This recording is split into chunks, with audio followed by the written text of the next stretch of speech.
Magandang gabi muli sa inyo mga kasambahay at kapiling po dito sa ating studio si Maria Angelica Tabodlong, isa pong OFW galing Doha, Qatar upang magkwento po kung anong kanyang sinapit bilang OFW sa Doha, Qatar. Okay? Angelica, pwede mo bang ibahagi sa amin kung ano yung naging sinapit mo bilang OFW sa Doha, Qatar? Bali po umalis ako noong 2006. Nagtrabaho ako sa Doha, Qatar bilang cashier, receptionist.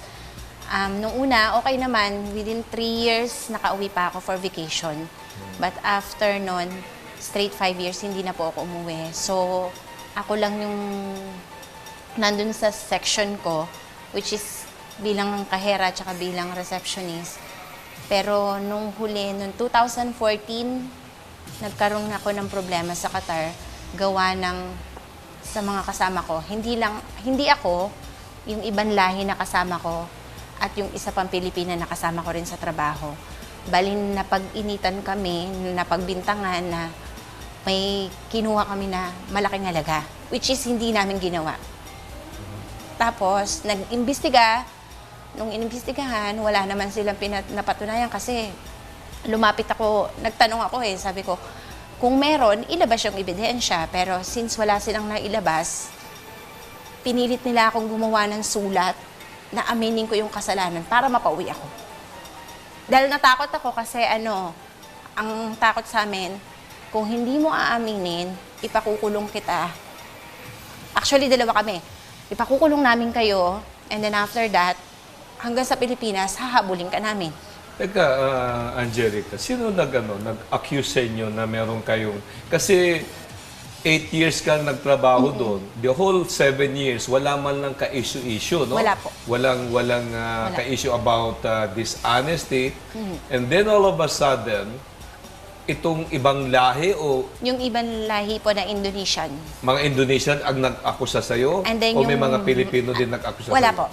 Indonesian at saka yung management namin na mga Indiano. Yeah, but bakit pinanigan ng management yung mga Kasi that Indonesians? time, nung nag-imbestiga sila, during kasi mahaba po yung story, inventory kasi yun Ako kasi yung nag-handle ng mga cards, tsaka ng ibang cash, which is connected sa isa ko pang kasama na nasa storekeeper, na siya din yung nagre-receive ng mga items ko. At may connection pa uli sa isang Indonesian, 3 kasi kami, na siya din ang nagre-receive ng mga item na ibinibigay niya sa akin. That time, nagkaroon ng inventory, lumabas sa report na nagkaroon kami ng shortage. So sa akin, kampante ako. Nung pinabilang ko yung sa akin, pina-inventory ko, kampante ako na okay kasi may report ako. Pero hindi ko alam na hindi kasi kami sabay-sabay tinawag sa opisina So hindi ko alam kung anong sinabi nung kabila sa management namin. Kaya napagdiinan kami 2 Pinay. 2 kami Pilipino na napag-initan. Kasi nga, pareho kami Pilipino. So it appears na parang one-sided ang investigation ba? Apo, totoo yun.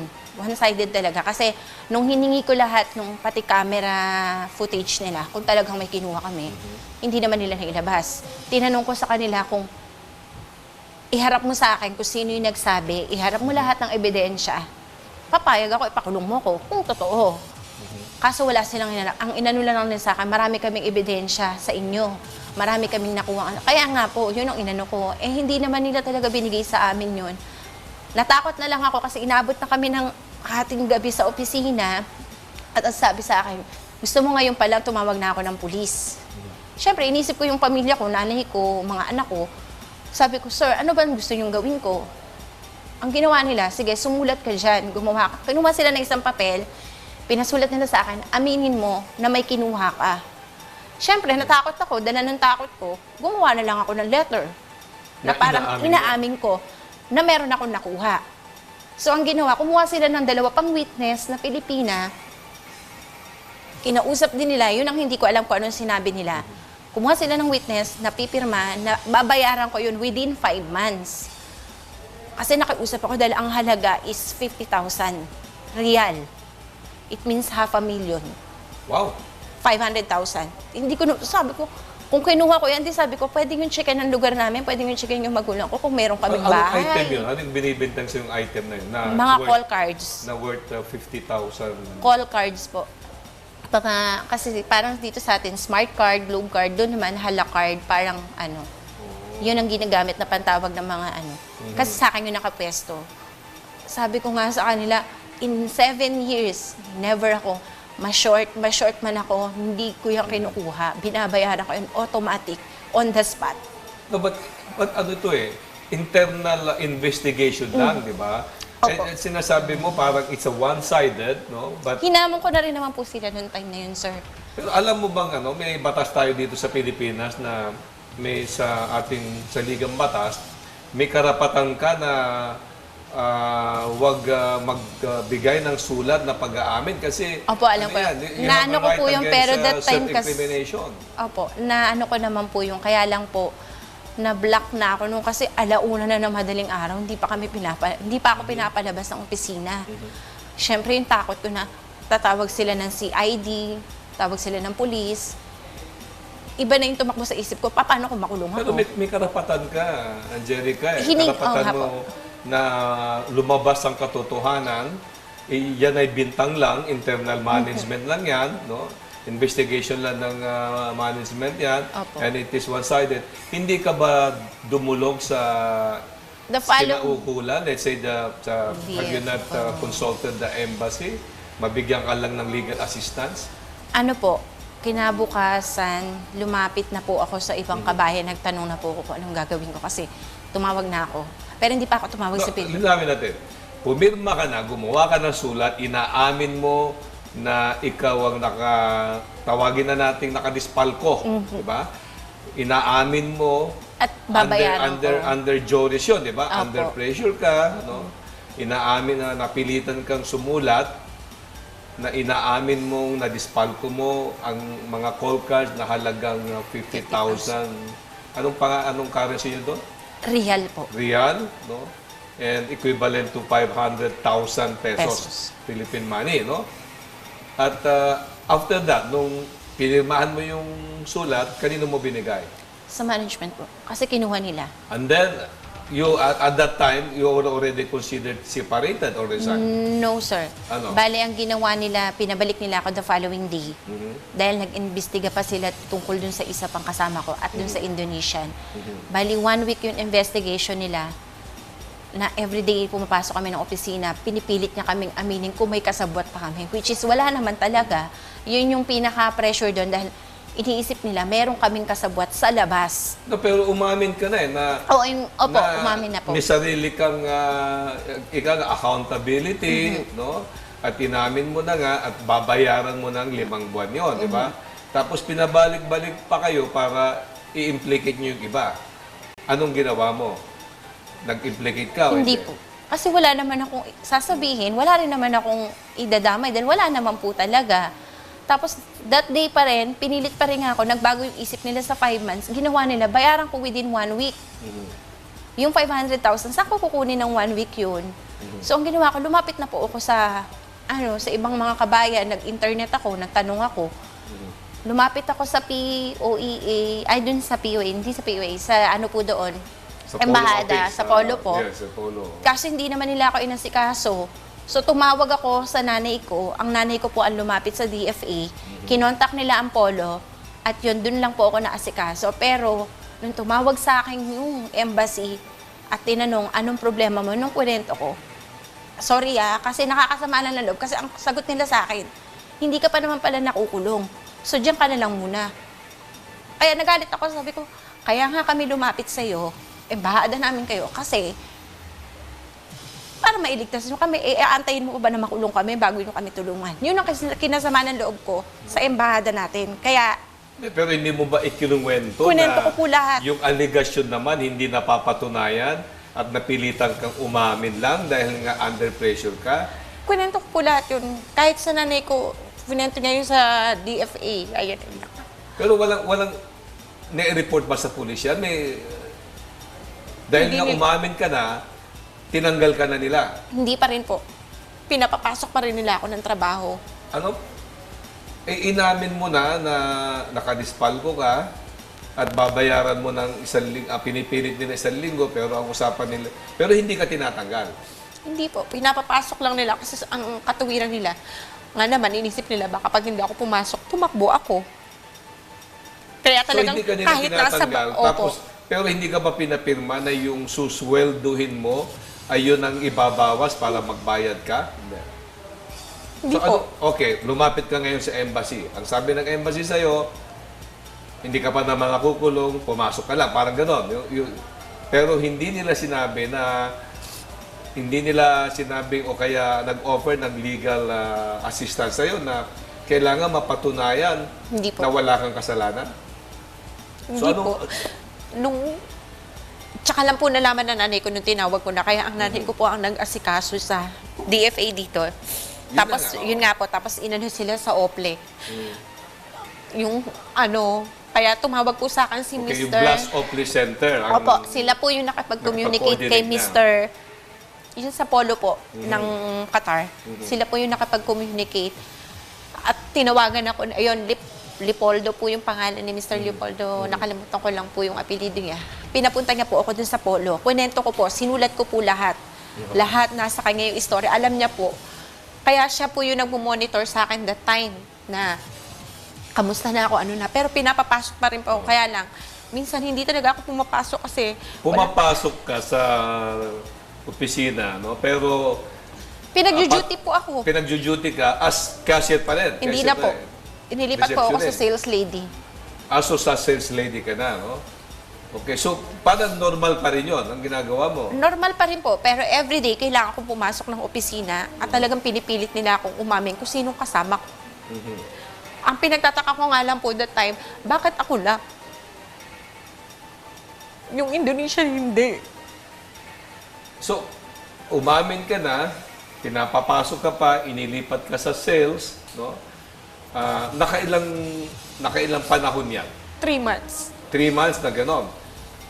Sa loob ng 3 buwan, sumusweldo ka. Hindi. Anong ginagawa sa sweldo mo? Hindi ko po alam kada sweldo. Tinitignan ko yung ATM ko, walang laman. Tinatanong ko sila. Sabi ko, bakit wala akong sweldo? Ang sagot sa akin, sa opisina yun. Sa main office yun ang gagaling. Hindi nila ako masagot. So, bali 3 buwan na hindi ka nakatanggap ng sahod mo, pero nag-appear ba na yung sahod mong 3 buwan binawas doon sa... Hindi po. Sa napagbintangan kang ano? Hindi po. Nung huli na lang nila sa akin pinakita na sinabi nilang ganun. Pero wala po silang papel, kahit anong payslip, kahit ano, wala silang binigay sa akin. So, nung 3 buwan, wala ka pang sweldo, pumasok ka pa rin. Minsan po pumapasok ako kasi pinapasundo ako. Minsan, hindi. Minsan lumalabas talaga ako dahil kailangan kong maghanap ng pera. Kasi wala akong budget, wala akong kakainin. So, all the while, anong ginagawa ng... nire-report mo sa yung kausap mong Nire-report ko taga-embassy po. Alam niya po. na pumapasok ka 3 buwan pero wala kang sahod. At hindi ka naman nire-reklamo sa pulis. Sinire-report ko po. O, anong ginagawa nila? Nag-aantay din lang po sila nung ano, kung ididemanda ka o hindi. kasi hindi po ang sabi sa akin, kailangan magsampa muna, parang magdedemanda muna yung kumpanya ko bago sila gagalaw, bago nila ako mabibigyan ng tulong. Hindi ka naman nagreklamo. Hindi mo ba inireklamo din yung employer mo sa ganyang pang-aabuso? Hindi ko na po paano po nireklamo? Sa kanila, nireklamo ko po talaga. Pero ang sabi po kasi nga nila, hindi naman sila nagsasampay eh. So, binibigyan ka naman nila ng taning na bayaran mo eh. Sabi ko, saan ko nga kukunin yung pera na yun? Kung So, meron in lang, other words, bakit hindi? In other words, pati ang embahada naniniwala na dadispalko mo yung ano kasi pinababayaran sa iyo eh. Yun nga po. Marami. Kasi yun yung ginilagay ko sa sulat. At sinabi ko talagang meron akong sulat na may katibayan din yung kumpanya na sinulat ko nga na inamin ko. So sa ganyang kalagayan, anong ginawa mo para malampasan mo yung ganyang sitwasyon, ganyang kabigat na problema? Sasagutin po yan ng ating panauhin sa pagbabalik po ng My OFW Story.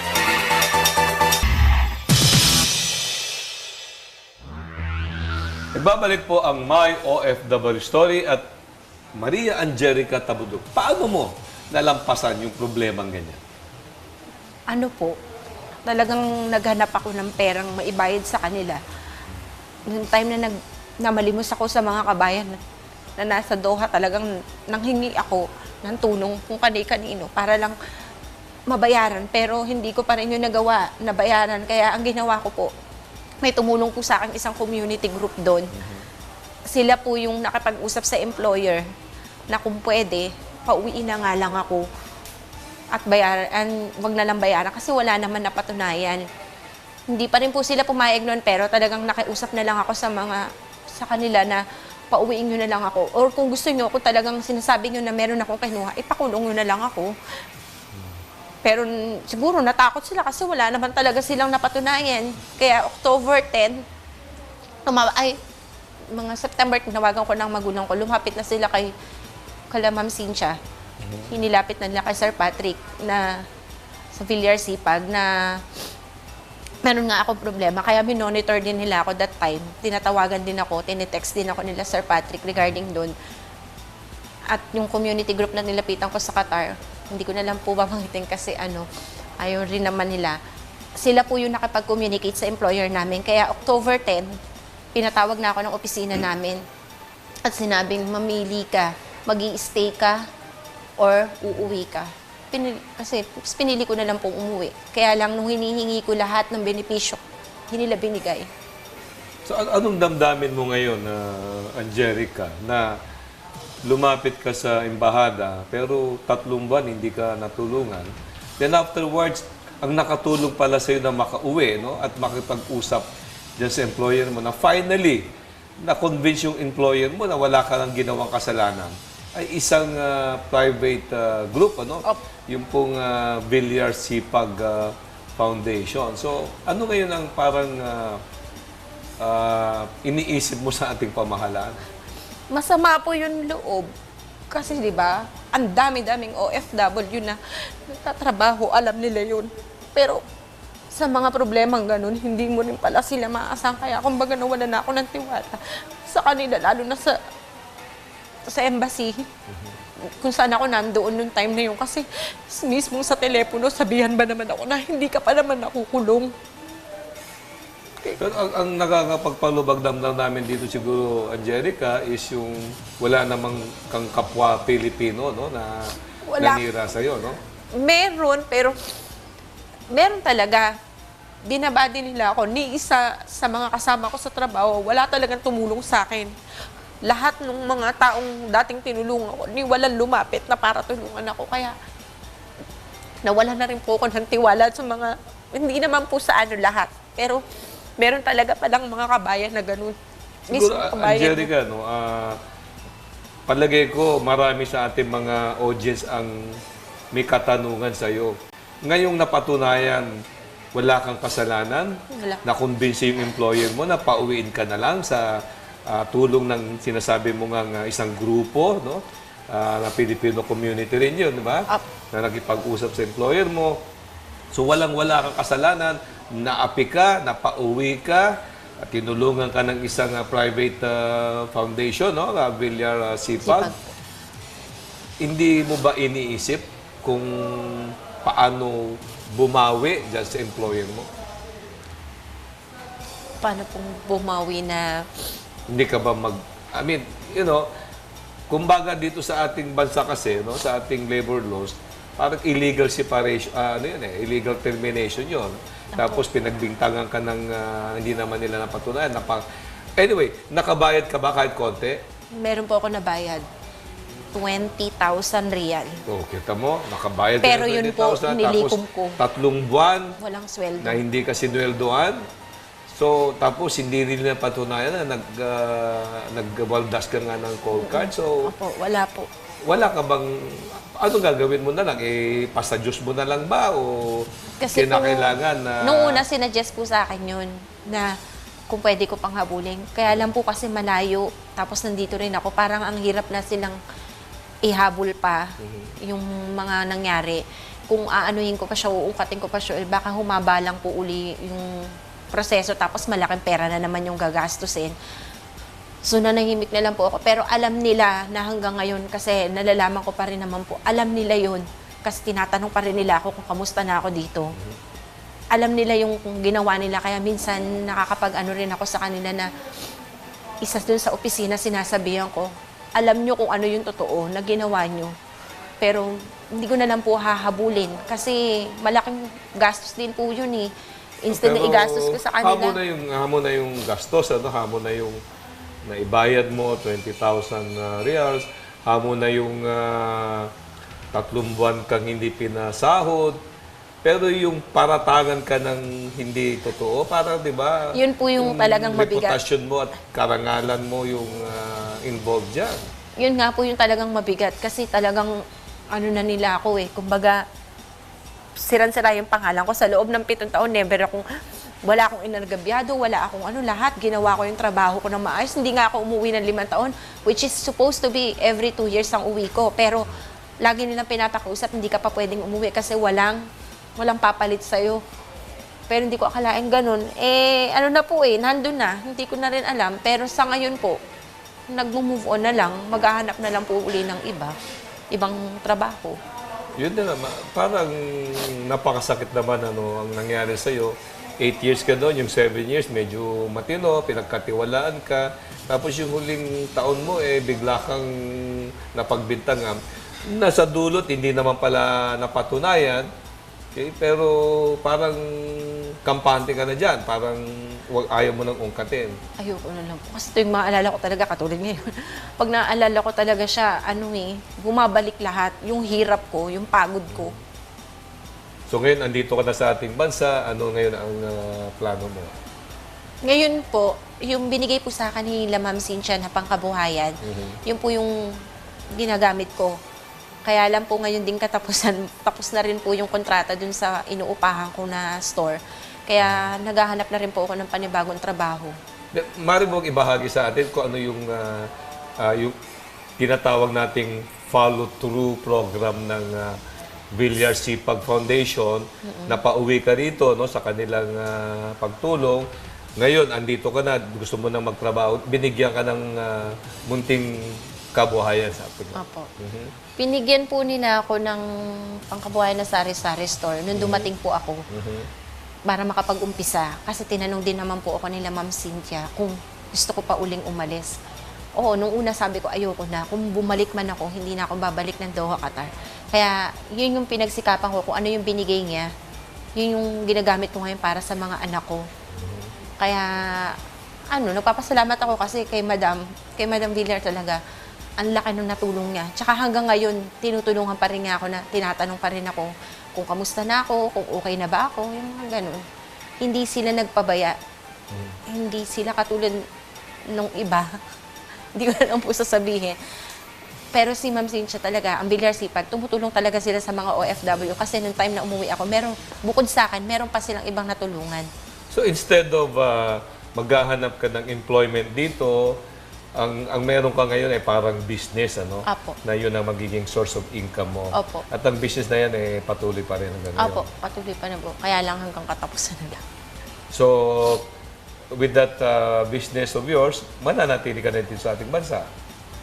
Hindi pa rin. ko po masasabi. Aalis pa rin po.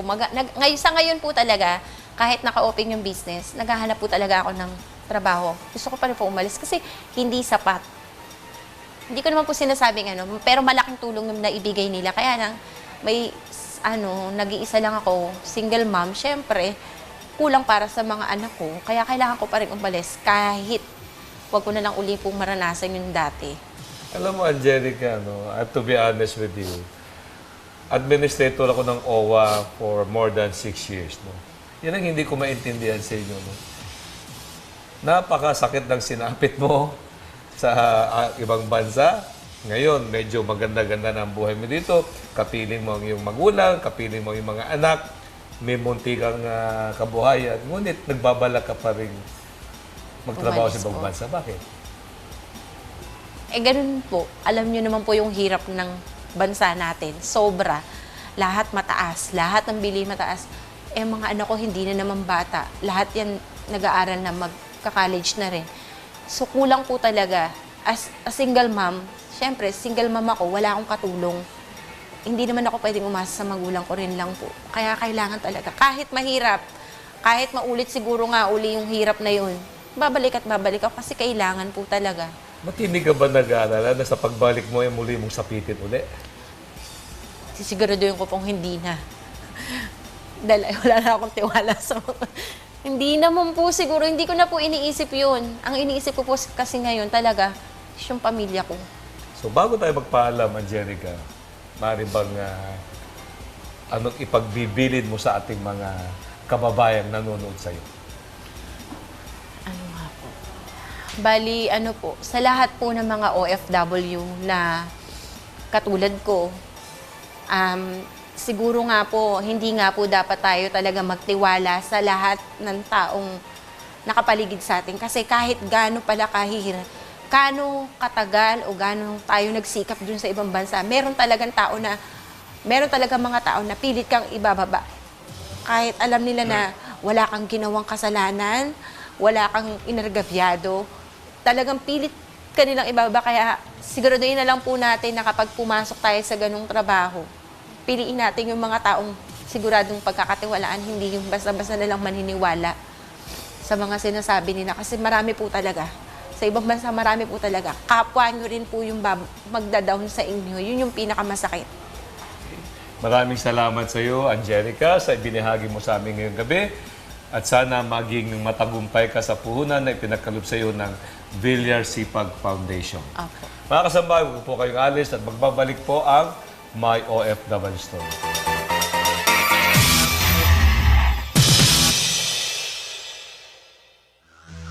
Nais ko pong pasalamatan ng ating pong naging panauhin ngayong gabi, si Maria Angelica Tabudlong, isa pong OFW galing Doha, Qatar, at taal po siyang tiga Las Piñas. No? Maraming salamat po sa iyo uli, Maria Angelica Tabudlong.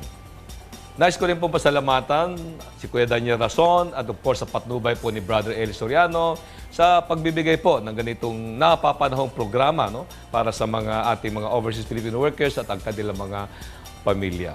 Higit sa lahat, gusto ko po pasalamatan ang ating mga sponsors. Yung pong nag-host sa atin ng ating programa ngayong gabi. Napakaganda po ng bahay ni Mr. and Mrs. Louie and Nas Gamboa. Sila po ang may-ari ng Erase Placenta. And of course, Get Wilson po, Mr. Joe Kepwa. No, maraming salamat sa iyo. Siya po ang manufacturer ng Mayor Paint. At of course, yung pong walang pagod, napakasipag tumulong sa mahihirap, walang iba po, kundi si Calilia Esparago. Siya po ang chairperson ng Dagat-Dagatan Council of Leaders. Sana po naging aral sa inyong lahat. Ito pong naibahagi sa atin ng ating panauhin si Maria Angelica Tabudlong. At mga kasambahay, paalala muli, huwag po kayong makikipagsapalaran kung kani-kanino po. No? Marami po tayong mga lehitimong ahensya ng pamahalan na handa pong tumulong sa inyo. Lumapit po kayo sa tamang ahensya ng pamahalan para hindi po kayo mapahamak. Ito po si Commissioner William Soriano. Pansamantalang papaalam, happy weekend. To God be the glory.